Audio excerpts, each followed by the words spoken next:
खड़े सुजय शारदा, जयतु नर्मदा मात पार्वती परमेश्वरी, कृपा करें दिन रात। बंदो हनुमत लखन संगो, रिपुहन भरत सुजान, सिया राम जी के पद चरणों, सुमरू गाऊँ गान सियावर रामचंद्र पद जय शरणम। वटवृक्ष के नीचे पति पत्नी दोनों विराजमान हैं, भगवान शिव और भगवती पार्वती।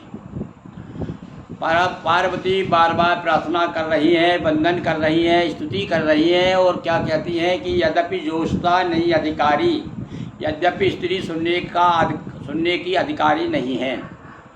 अब ये प्रसंग जो है यहाँ पर कुछ लोग आपत्ति उठा सकते हैं, तो इसका उत्तर मैं चाहूँगा कि विद्वान लोग दें कि इस प्रकार से पार्वती जी ने क्यों कहा कि यद्यपि जोशता नहीं अधिकारी।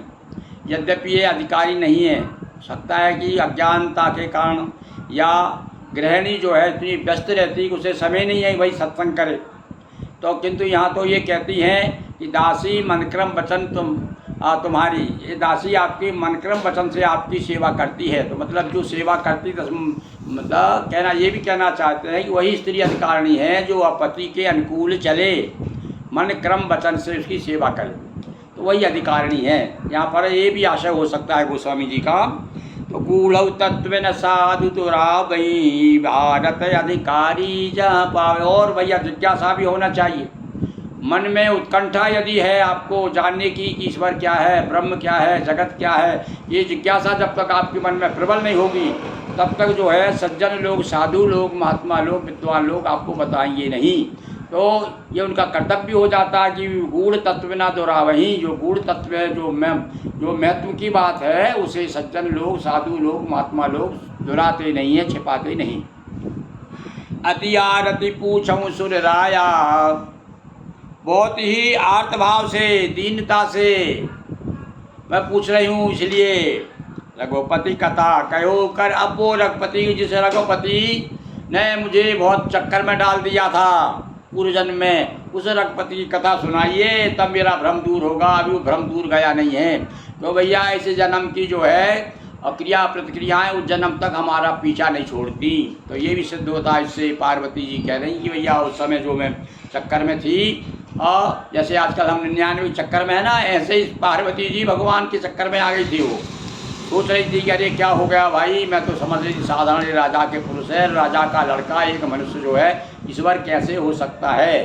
तो पर ये उनको बताने के लिए कि भैया यहाँ पर तो ईश्वर भी आएगा तो मनुष्य बन के आएगा, इसलिए मनुष्य हो सकता है, ये बताना चाहते हैं। ये तो मृत्यु लोक है, क्यों यहाँ जो भी आता है उसे जाना पड़ता है, तो जाना पड़ता है, फिर कुछ ना कुछ यहाँ पर रूप धारण करके, जैसा मनुष्य है, चाहे वो पशु है, चाहे पक्षी है, किसी भी रूप में भगवान आएगा, ईश्वर आएगा, ब्रह्म आएंगे तो वो चले जाएंगे, यहाँ से जाना पड़ेगा उनको।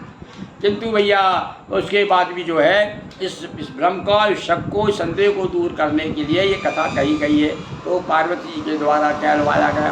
पार्वती पूछती कि महाराज उस रघुपति की कथा सुनाइए, उस रघुपति की जिसके विपत्ति आई है, उस जन्म में कितनी विपत्ति आई थी मेरे ऊपर, उस रघुपति की कथा सुनना चाहती। प्रथम सो कारण कहो विचारी और निर्गुण सगुनो ब्रह्म बपुधारी। पहले तो वो कथा बताइए आपकी, जो निराकार है वो आकार कैसे ले लिया उसने, जो निर्गुण है जिसमें कोई भी गुण नहीं है, वो तीनों रजतम सत तीनों गुण से युक्त कैसे हो गया, सगुण कैसे हो गया वो। पहले ये बात समझाएं आप हमको, क्योंकि ईश्वर के बारे में बता दिया, सबसे पहले बताया। अब आपको बताएंगे उनको कि भैया वो तो क्या है ईश्वर, नहीं बिन पद चले सुने बिन काना, कर बिन कर्म करे विधि नाना। तो वो तो निर्गुण है, निराकार है।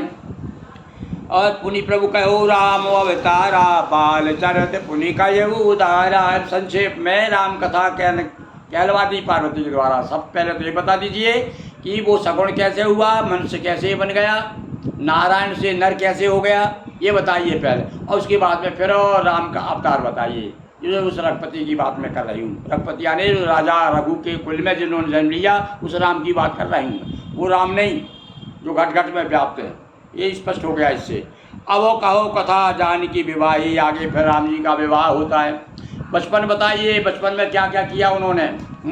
हारे खेल चितावई मोही, वो सब वर्णन किया है कि भरत जी के साथ में खेले उन्होंने, बचपन में पतंग भी उड़ाई। तो बाल राम का जन्म के बारे में बताइए, और उसके बाद में फिर विवाह हुआ और बने बने बने बस करे चरित आप पापारा कहो नाथ जिमीरा, वो 2-3 पंक्तियों में बात वहाँ तक बता दो। आप तो वन में घूमे, वो तो मैंने देख ही लिया। अब आगे फिर रावण को मैंने पता चला है, मुझे विद्वानों ने बताया रावण को भी मारा उन्होंने। तो वो सारी कथा सुनना चाहती हूँ। राज बैठ कीनी बहुलीला, यहाँ कहने का अर्थ है, अब ये भी हुआ एक अर्थ कि शक तो जरूर है उनको, पर पूरी कथा मालूम है पार्वती जी को, तो इसलिए वो भी बता दीजिए। वो रावण मारा था उन्होंने, और उसके बाद में फिर राज्य भी हुआ उनका, राजा भी बने, और राजा ने कितने 1000 वर्ष तक राज किया, सब मैं सुनना चाहती हूँ। फिर से कथा सुनाइए। तो जो रसिक होते भैया, भक्त होते हैं, वो कथा से राम कथा ये सुनते अखाही, जो इस कथा को सुनकर आगा जाता है उसके बारे में विद्वानों ने कहा है कि रसो विशेष जाना तिन नाही, और समझ लीजिए कि उनको अब रसक है ही नहीं, रस तो है ही नहीं उनकी आत्मा में, उनके मन में। तो इसलिए बताया। इसलिए अब क्या अर्थ तो सीधा सा क्या स्पष्ट हो गया कि पार्वती जी को सब मालूम, क्यों मालूम है सब? अरे वो भी आदि शक्ति है, क्या नहीं जानती वो, पर वो तो ये अपने संसार की भलाई के लिए है। जैसे कि सत्यनारायण कथा में वो प्रश्न पूछते हैं ना, सब वहाँ के लोग नैमसारण के लोग प्रश्न पूछते हैं कि महाराज कुछ ऐसा उपाय बता दीजिए जिससे लोगों के रोग दुख मोह दूर हो जाए। तो उन्होंने कहा संसार की भलाई के लिए तुमने बहुत उत्तम प्रश्न किया है। तो ऐसे ही प्रश्न जो है पार्वती कर रही हैं, संसार की भलाई के लिए उत्तम प्रश्न कर रही हैं कि वो राम कथा हमें सुनाइए। बाउरी कहो करुणा यतना कीन जो अचे रज राम।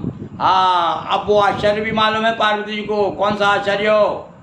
जिस प्रकार जाते समय कैसे गए थे सरयू में, कुछ लोग कहते हैं कि वो डूब मरे है। जो लोग होते हैं ना अनास्था वाले, जो आस्तिक नहीं है, वो क्या कह रहे, वो तो राम जैसे बड़ा राजा हुआ, सब कुछ हुआ, डूब के मरे हुआ। मैंने यहाँ तक सुना है लोगों से। पर भैया क्षमा करें, वाणी से ऐसी बात नहीं निकलना चाहिए, पर जो सुना है वही मैं कह रहा हूँ। भगवान राम ने किस प्रकार से जो लीलाएँ की, और प्रजा सहित रघुवंश मनी, प्रजा सहित यहाँ का घास का तिनका भी चला गया था वहाँ पर भगवान राम के साथ में। उन्होंने अकेले थोड़ी गए थे। तो देखो मुझे वो याद आ रही है एक पंक्ति, सुनिए, आप भी ध्यान दीजिए, है काम की बात। और एक शायर ने कहा है कि हयात लेके चलो, कायनात लेके चलो, चलो तो सारे जमाने को साथ लेके चलो। तो सारे जमाने को साथ, पूरी अवधपुरी को साथ लेकर के भगवान कहते।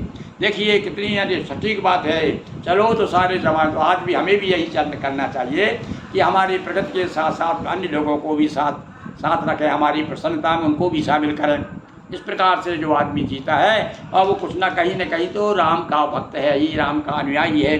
तो बाहुर कहो करुणा यतना कीन जो अचे रज राम, प्रजा सहित रघुवंश मनि किमि कवि ने निज धाम। कैसे गए वो, ये भी बताइए। अपने धाम को फिर पूरी लीला का संवरण किया उन्होंने। उसके बाद हनुमान जी को सौंप के सब कुछ हो कि भैया हनुमान जी अब तुम संभालना, अब हम जाते हैं, और जब तक राम की कथा हमारी जब तक कथा रहेगी तब तक तुम्हें पृथ्वी पर विराजमान रहोगे। सारी कथा सब जानती थी पार्वती जी, पर वो कहती महाराज मैं सब सुनना चाहती हूँ। तो भैया पहले तो क्या है, एक ही वक्ता और एक ही श्रोता, और कथाएँ चलती रहती संतों का। यही है जरूरी भीड़ भाड़ थोड़ी जरूरत करने की। ये तो हम लोगों का भाई व्यवसाय है हम लोगों का। तो व्यवसाय के साथ साथ में भगवान का नाम भी हो जाता है। एक लोक लाभ पर लोक निभाऊ कह दिया गोस्वामी जी ने कि लोक लाभ, यानी लोक में हमारा लाभ भी होता है, गृहस्थी भी चल रही है, और साथ साथ में जो है परलोक का भी निर्वाह हो रहा है। तो हम तो भैया ऐसे लोक लाभ पर लोक निभाऊ वाले हैं। तो आज इस प्रकार से जिज्ञासा प्रकट की पार्वती जी ने। और आगे के आज कहाँ से कहाँ तक आ गए हम, देखिए आज 109 बाल कांड, 109 दोहा से 110 दोहा तक हम आ गए हैं। मतलब कहने का कि 110 दिवस से बराबर आपके सामने भगवत चर्चा हो रही है। बोलिए सियावर रामचंद्र की जय, नर्मदा मैया जी की जय, अखिलेश्वर महादेव की जय, हर हर महादेव शंभो।